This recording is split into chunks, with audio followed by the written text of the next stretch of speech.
Have you ever been scammed? Or have you tried any investment on the first time that you think it's good but eventually it turned out to be bad and it turned out to be a scam? Or does your perspective in life already change because of that single investment you made, but unfortunately it is a scam? Then you look into the people around you, that what these good people are offering to you is now a scam, meaning it's a mistake. It's something bad that they offer to you. That one mistake you made changed the whole decision of your life. In this video, we will tackle about what are the things you need to check or to consider before getting to an investment so that you won't get scammed or you won't get scammed again. So watch this video out.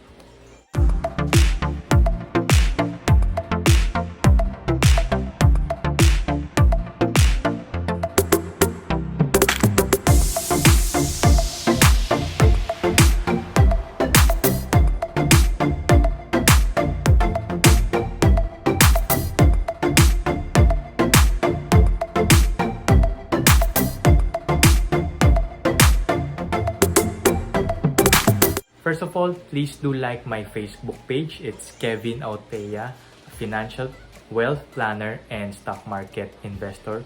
And this YouTube channel, it's Kevin Autea. You can just search it on the YouTube. Please subscribe for you to get updates about personal finance and stock market investing. So let's start with these three key questions or three key things you need to consider. It's called ask, check, and confirm. First of all, I will discuss the things you should do before and after an engagement or a transaction. First of all, you should ask, meaning ask things. I mean, you should act like you don't know anything, but that's the time that the person, the broker, or that someone proposing an investment to you is really knowledgeable about what he is talking about. Then next is to check on your side, or meaning you research on your own.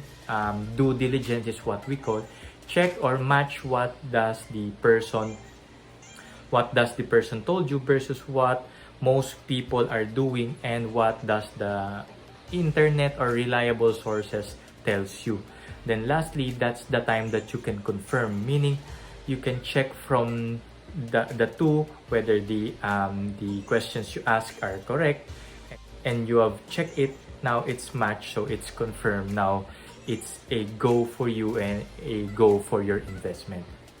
Before starting investing, you should ask first the risk return, or what is the risk in investing, or what is the risk if you invest on that, then how much would be the return.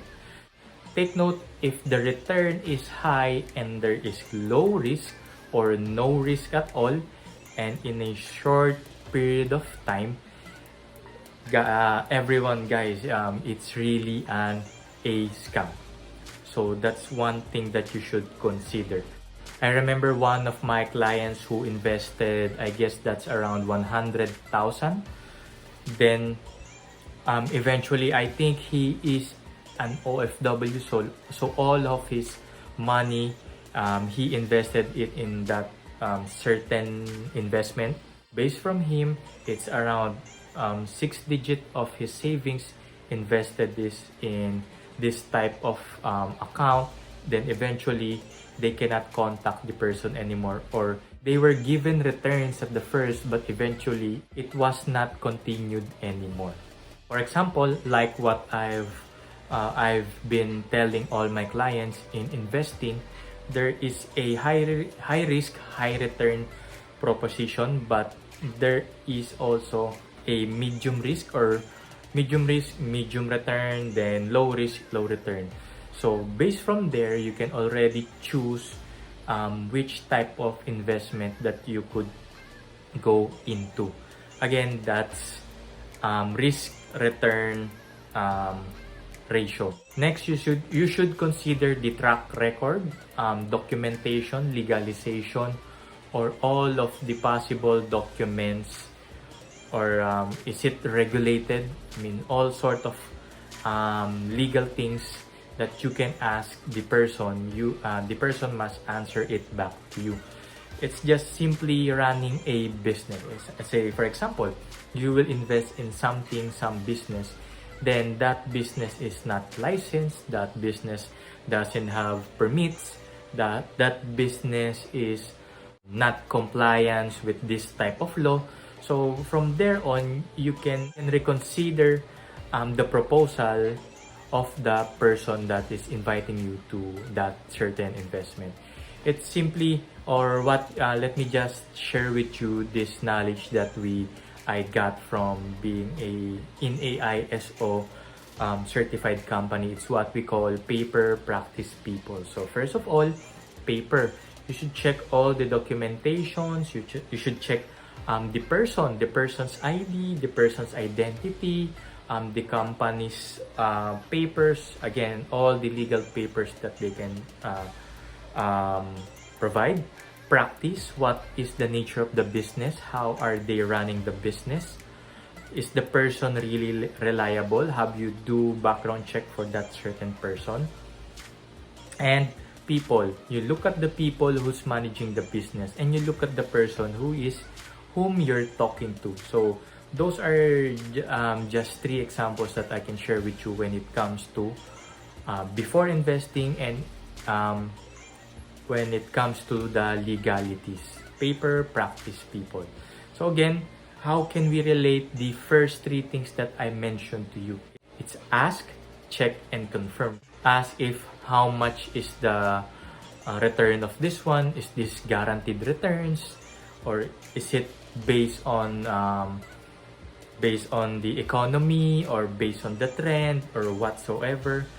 Then check, you counter check it on the internet. You ask maybe 1 or 2 of your trusted friends, or friends that you know that can help you in that kind of business. Of course, you don't need to ask every friend, all of your friends, because not of them will really help you. Then lastly is to confirm. You confirm all the data you gather from your friends and from that person who's inviting you to that certain investment. Then that's the time that you can take the first step that I've told you. Then the next one is about the legalities or the papers.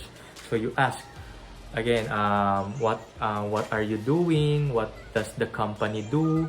Can you show me some papers? I would just like to check. I mean, you can ask politely but not harshly, or parang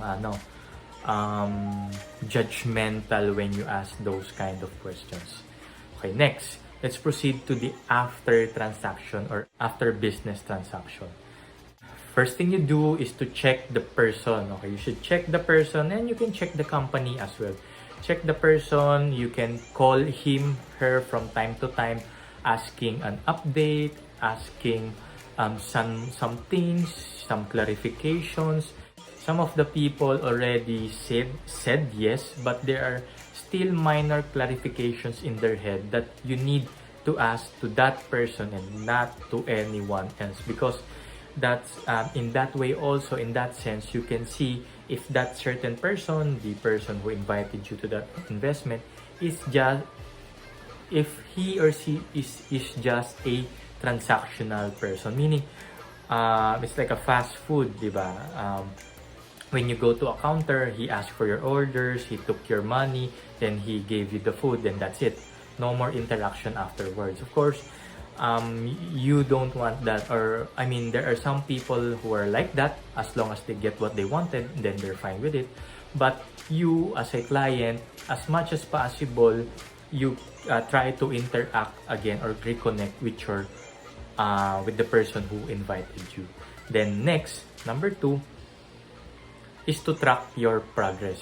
Ask for some monitoring, ask for some papers for you to check if your investment is really growing or what's happening to it, and check or confirm if the thing that he told you beforehand, like the return, the number of months, years you should wait, will match the actual actual progress of your investment.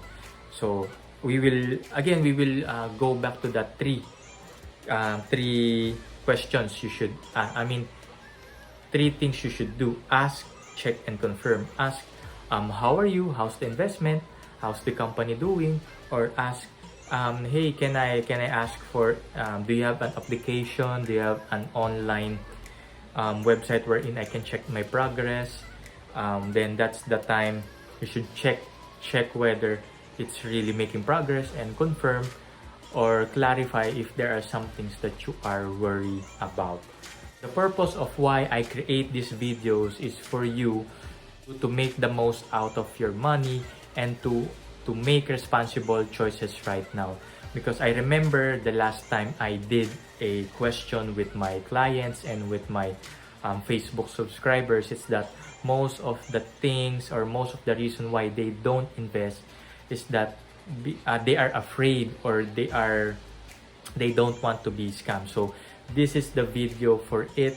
I hope this video helps you. And again, my name is Kevin Autea, and if you have questions or clarifications, feel free to comment it below, or feel free to send me a message, and I am willing to help you. So take care and God bless.